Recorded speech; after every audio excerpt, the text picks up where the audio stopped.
예, 그 주거의 자유는 실제적으로 어, 거주 이전의 자유와 뭐 같은 거 아니냐, 뭐 이렇게 얘기가 될 수 있습니다.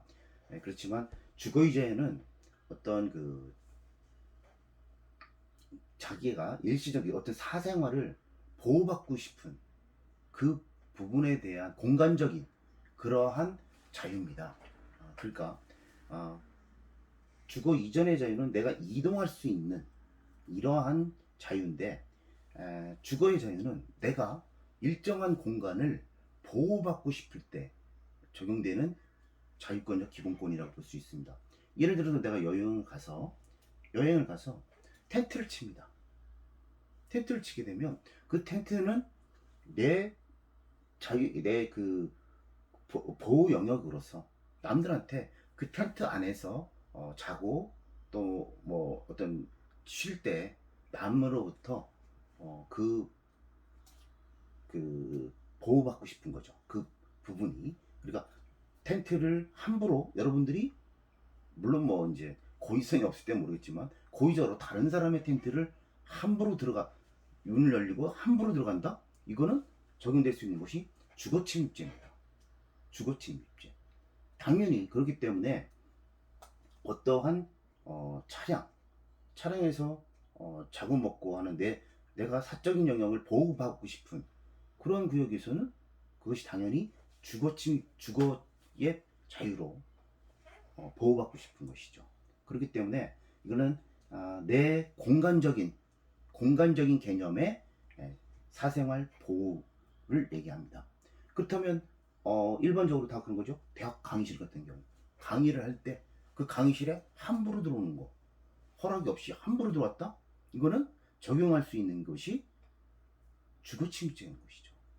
그 보통 여러 가지 이제 그 여관 같은데 이런 데도 내가 어, 그 잠시적으로 쉬는 공간이지 않았습니까? 그 공간에 대해서는 침해받지 않고 싶은 내 사생활을 침해받지 않고 싶은 그러한 음, 영역이 되는 것이죠.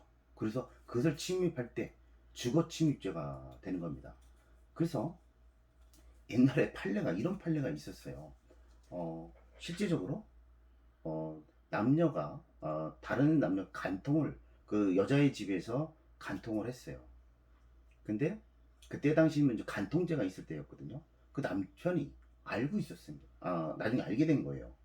근데 이 간통죄로 하게 되면 이 자기 부인이 이제 똑같이 형사적 책임을 짓게 되니까 이 남자를 처벌하고 싶은 건데 그때 적용했던 것이 바로 이 주거침입죄였습니다. 이 주거침입죄는 어쨌든 여기 집에서는 남편과 부인이 사생활의 영역이지 않습니까? 공간적 범위잖아요.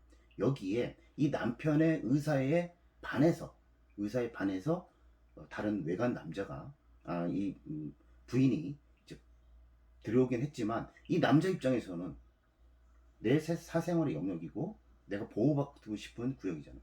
영역이지 않습니까? 그 가옥이. 그래서 그때 당시에 이런 간통을 저질렀던 남자를 처벌했던 조항이 바로 주거침입죄입니다. 근데 이 주거침입죄는 이러한 나의 사생활을 공권력으로부터 보호받고 싶은 구역이기 때문에 예를 들어 일반적인 그런 여기 어떤 사무실, 일반적인 상점 문을 열어놓고 어떤 영업소 이런 데는 주거침입죄를 인정할 여지가 없는 것이죠. 그거는 사적인 영역이 아니지 않습니까? 뭐 일반적인 조그마한 사무실에서 직원들이 거부하는데도 막 들어온다고 한다면 그거는 이제 주거침입죄가 성립되겠지만 일반적인 영업 그리고 판매 시설 이건 누구든지 들어와서 그 상품을 볼 수 있는 것이고 또 여러 가지 상황 물건 사고 팔고 하는 이런 구간에서는 주거침입죄가 인정될 그런 여지는 없는 것이죠. 그리고 뭐 판례 같은 걸 보면 대리시험을 본다. 대리시험을 보지 않습니까? 그렇게 되면 그런 업무방해도 성립될 수 있지만 그 시험 보는 주체에 대한 업무방해죄도 성립될 수 있지만 그 시험 보는 입장에서는 원래 원서를 낸 사람, 적법한 사람, 이 사람만 시험 보는 거잖아요. 그 의사에 반해서 다른 사람이 들어왔을 때, 뭐 대리 시험을 보는 그 사람도 처벌할 수 있는 조항이 바로 주거침입죄입니다. 그러니까 이 주거침입죄는 뭐 우리가 뭐 일반적으로 가혹 이런 게 아니라 바로 그렇게 많이 내가 어떠한 그 보호받고 싶은 개인의 사생활의 영역, 공간적인 개념이다. 이렇게 보시면 될 것 같습니다. 그래서 우리 헌법에도 뭐 주거침입죄 이거 할 때 뭐 사람이 주거 관리하는 선박이나 항공기 또 뭐 방 이런 데 침입하게 되면 뭐 3년 이하 징역이나 뭐 500만 원 벌금 이렇게 되는 거예요. 그래서 여기서 여러 가지 이제 건물 같은데 그리고 선박 항공기까지 다 주거침입죄가 인정됩니다. 그래서 이제 여기에 우리 헌법에 보면 자 16조 모든 국민은 주거에 바로 이런 사적인 영역에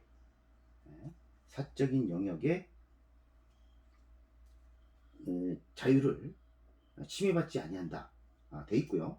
또 주거에 대한 압수나 수색을 할 때에는 검사의 신청에 의하여 법관이 발부한 영장을 제시해야 된다 그랬습니다. 이 주거의 자유 얘에 대해서는 또 영장주의를 우리 헌법에서 규정하고 있습니다. 이 영장주의는 헌법 12조 사망하고 연계를 해서 봐야 될 것 같습니다. 자, 여기에서 12조 사망 잠깐 보시면 체포, 구속, 압수, 수색을 할 때에는 검사 신청에 의하여 법관이 발부한 영장을 제시하여야 한다.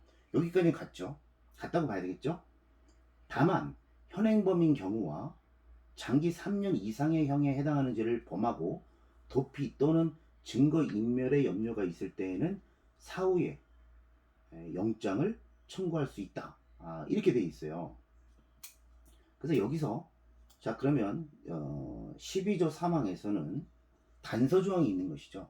즉 체포, 구속, 압수, 수색 할 때는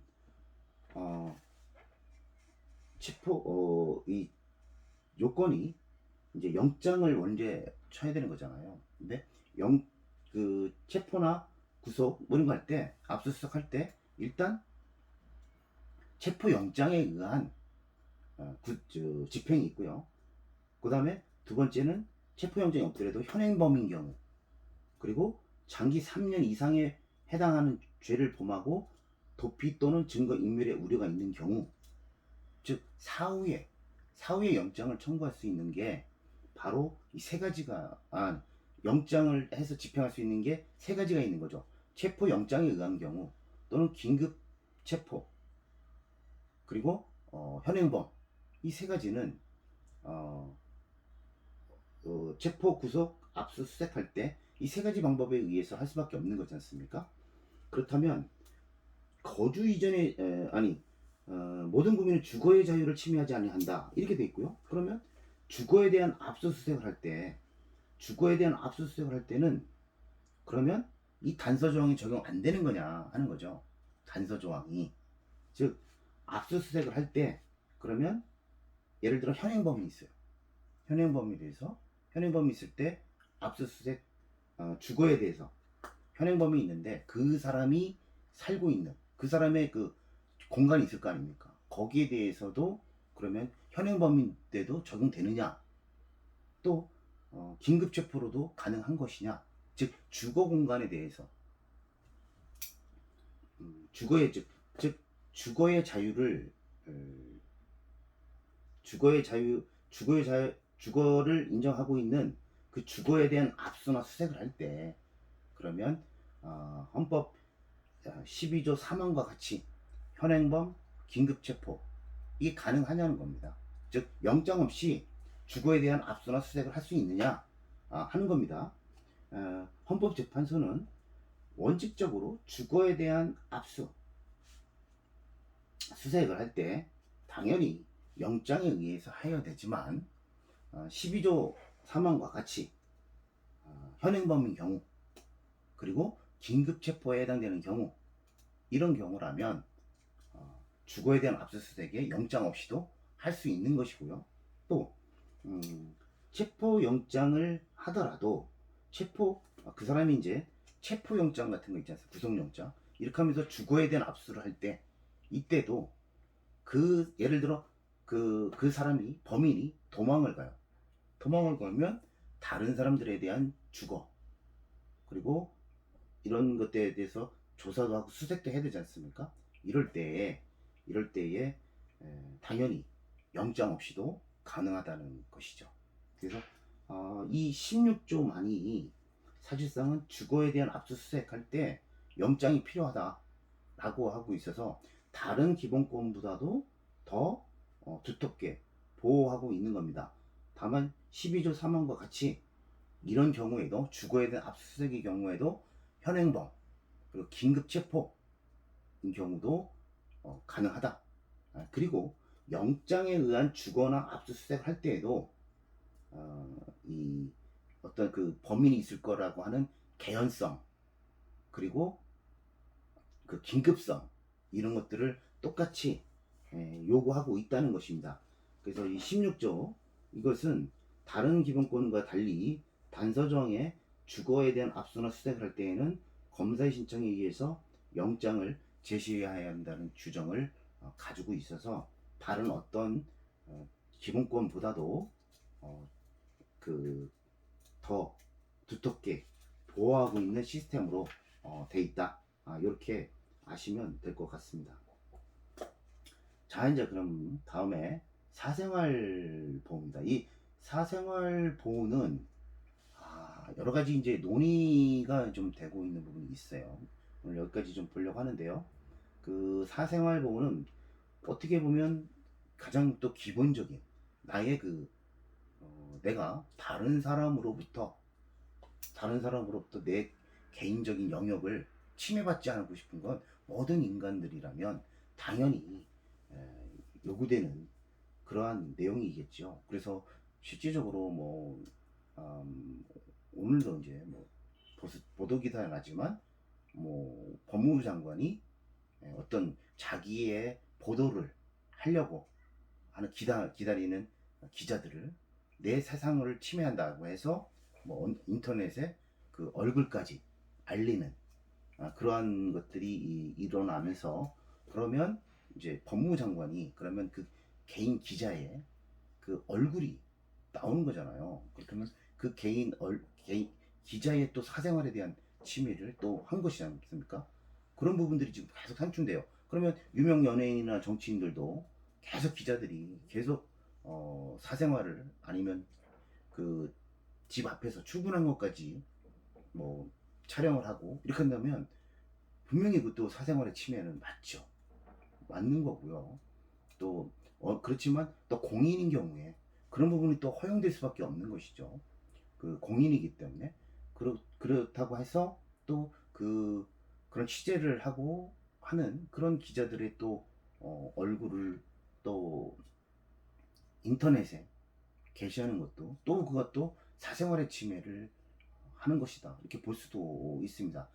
그래서 유명 연예인이라든가 정치인들 이런 사람들에 대해서도 사생활의 영역이 있는데 이런 부분들이 보호돼야 되는 것이 아닌가 하는 부분 때문에 이 사생활 보호에 대해서는 지금 법적 논점이 굉장히 많아요.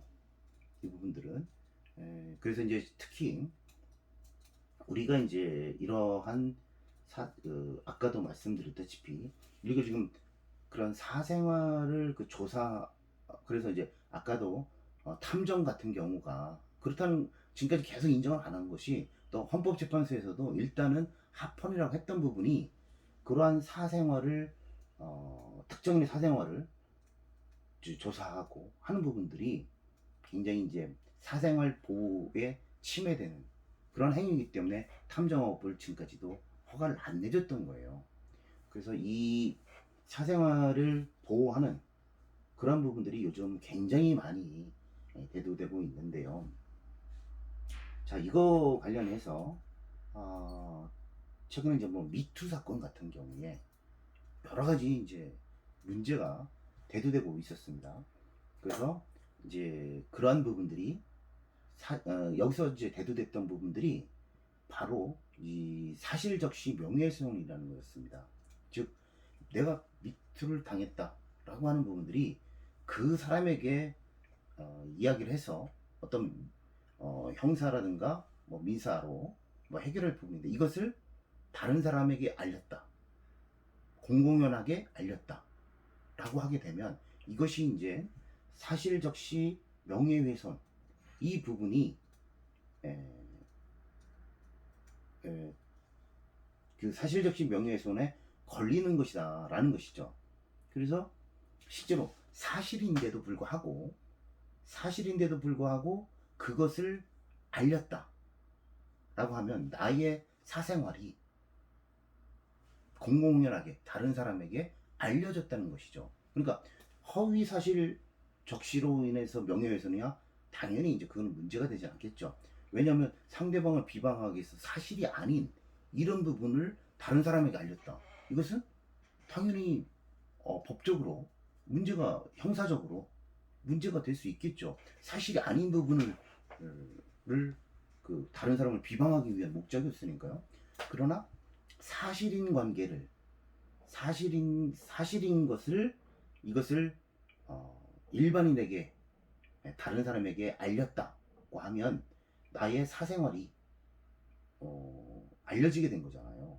그렇기 때문에 그 사생활을 보호해야 되느냐 하는 그런 문제들이 이 사생활 보호와 관련해서 많이 내게 나오고 있습니다. 그래서 심지어는 미투를 당했다고 해서 당한 사람을 그러한 사실을 일반인에게 알렸다, 일반적으로 공공연하게 알렸다고 해서 사실적시 명예훼손으로 고소를 하게 되는 것이죠. 그러면 이 고소를 당한 이 피해자, 자기가 피해자인데도 불구하고 사실을 일반인에 알렸다고 해서 이 형사적으로 기소를 당하고 뭐 조사를 받고 이런 것을 인정해야 되느냐 하는 논의가 많이 있어요. 그래서 이 사실적시, 허위 말고 사실을 적시한 이 부분에 대한 명예훼손죄, 이 부분을 과연 형사적으로 처벌해야 될 것이냐 하는 부분들이 지금 사생활보호에서는 굉장히 많이 나오고 있습니다. 그래서 이 사생활에 대한 보호 부분을 오히려 어떻게 보면 죄를 저지른 사람이 그런 사실적시 명예훼손으로 고소를 하면서 오히려 이 피해자가 오히려 또한 그 소송으로 피해를 또 보게 되는, 그래서 실질적으로는 그런 사실관계들을 비판을 못하게 되는, 위축시키는 거죠. 사실관계, 사실적시 명예훼손이 인정이 된다고 한다면 그것은 위축될 수밖에 없는 거죠. 왜냐면 그 자체를 공공연하게 얘기했다면 그것만으로도 처벌받는 거니까요. 그래서 일부 법계에서는 그런 거죠. 이 사실관계 명예훼손 형법에 있는 사실적시 명예훼손은 이제 폐지하자. 아마 대부분의 나라에서 폐지하는 것으로 알고 있습니다. 아마 이 사실관계 명예훼손을 형사적으로 처벌하는 나라는 많지 않다고 그래요. 이게 지금 저희가 알기로도 뭐 독일, 일본, 뭐 그 정도, 많지가 않답니다. 그래서 이제 그 스위스 정 독일, 일본, 스위스 뭐 요 정도의 나라에서 이렇게 사실관계를 밝힌 거, 이거에 대해서 처벌하지, 대부분의 나라에서는 이 사실관계를 일반인에게 말했다고 해서 처벌되는 사례는 그렇게 많지 않다고 합니다. 그래서 이 부분에 대해서 우리 지금 학계에서도 이것을 처벌하자, 아니면 이거에 대해서는 이제는 형사상으로는 처벌하지 말고, 이거는 당사자 간에 그런 사실관계를 해서 사생활이 침해됐기 때문에 그거에 대해서는 민사상으로, 손해배상으로, 뭐 정신적 손해배상이 됐든 손해배상으로 해결하자. 즉 국가의 형벌이 굳이 사실관계를 이야기한 사람에게까지도 명예훼손죄를 적용해서 보호할 필요가 있느냐 하는 내용들이 지금 대두되고 있습니다. 그래서 그 부분에 대해서는 지금 찬반이 많이 논의됐고, 지금 형법재판소도 그 부분을 지금 많이 검토하고 있는 걸로, 어떻게 결론을 내릴지, 이 형법에 있는 사실적시 명예훼손 조항을 어떻게 위헌으로 할 것인지 하는 부분들을 지금 헌법재판소에서도 그 검토를 하고 있다고 하고 있습니다. 자, 그렇게 해서 이제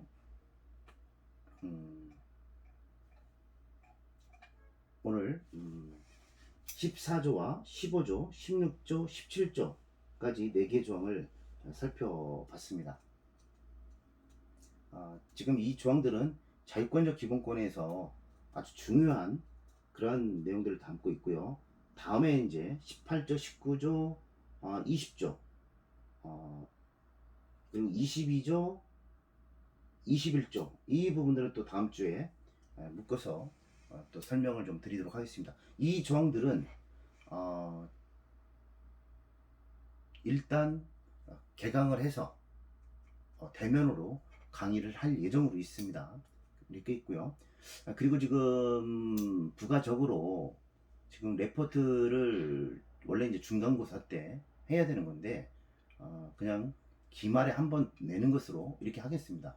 그래서 제 레포트는 말씀드렸다시피 우리 헌법 조문을 보시고 어느 조항이든, 특히 이제 가능하면 기본권 조항에서 북한과 우리의 기본권을 비교해서 북한의 자료를 해서 비교하는 것으로, 예를 들면 오늘 예를 들어서 직업 선택의 자유, 그럼 우리의 직업 선택의 자유는 이러이러한 게 있고, 판례상 오늘 설명드렸던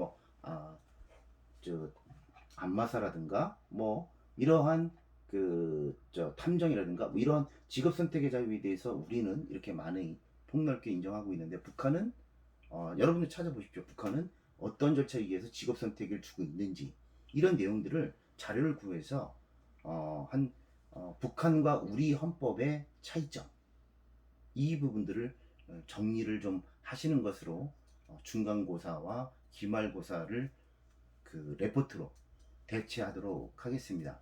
그래서 직업 선택의 자유는 좀 내용이 적을 수 있고 북한의 자료가 좀 적을 수 있어요. 북한의 헌법에도 내용이 없기 때문에, 예를 들어 주거 이전의 자유 또는 북한의 신체의 자유, 우리 신체의 자유, 즉 우리 헌법과 북한의 헌법을 조문을 가지고 그리고 북한에 이제 실제적으로 운영되는 것들을 자료를 찾아서 북한의 그러한 비교를 한번 해보시는 것이 레포트입니다. 그러니까 우리 헌법, 북한 헌법 내지는 북한의 적용, 이런 것들을 보고 서로 비교를 해보셨으면 하는 겁니다. 내용이 많으면 한 개 조항으로도 되고요. 적으면 두세 개 조항을 묶어서, 예를 들어 우리 종교의 자유, 양심의 자유, 우리 양심의 자유인 점 있지 않습니까? 북한은 그런 자유권적 기본권이 없기 때문에 내용은 없어요. 그래서 이제 걔네들은 양심의 자유에 어떤 내용들이 있고, 또 언론 출판의 자유, 이런 것들도 북한하고 비교를 하는데요. 근데 말씀드렸다시피 지금 설명하고 있는 자유권적 기본권은 그렇게 북한이 규정이 많지 않아요. 그래서 그런 거보다는 뒤쪽으로 가셔서 재산권, 23조 재산권, 또 경찰 하신 분들은 신체의 자유, 북한의 사법체계와 우리의 사법체계, 이런 것들은 한번 이번 기회에 교육을 이제 공부를 한번 하셔서 작성을 한번 하시는 것도 괜찮을 거라고 봅니다. 그리고 걔네들의 참정권, 걔네들은 어떻게 공직에 나가는지, 우리나라는 어떻게 공직이 당선 선거제도, 이런 것도 괜찮고요. 북한의 제도와 우리의 제도 또는 헌법의 이론, 이런 것들을 한번 비교 분석을 한번 해보시라는 겁니다. 그래서 그런 부분을 연말까지, 중간고사는 그래서 기말고사는 없는 것이고 그 레포트로 대신 하도록 하겠습니다. 오늘은 간단하게 했고, 다음 주에 대면 강의를 하면서 그동안에 설명을 미처 못 드린 부분들, 그런 부분들을 강의실에서 다시 설명드리도록 하겠습니다. 예, 고생 많으셨습니다.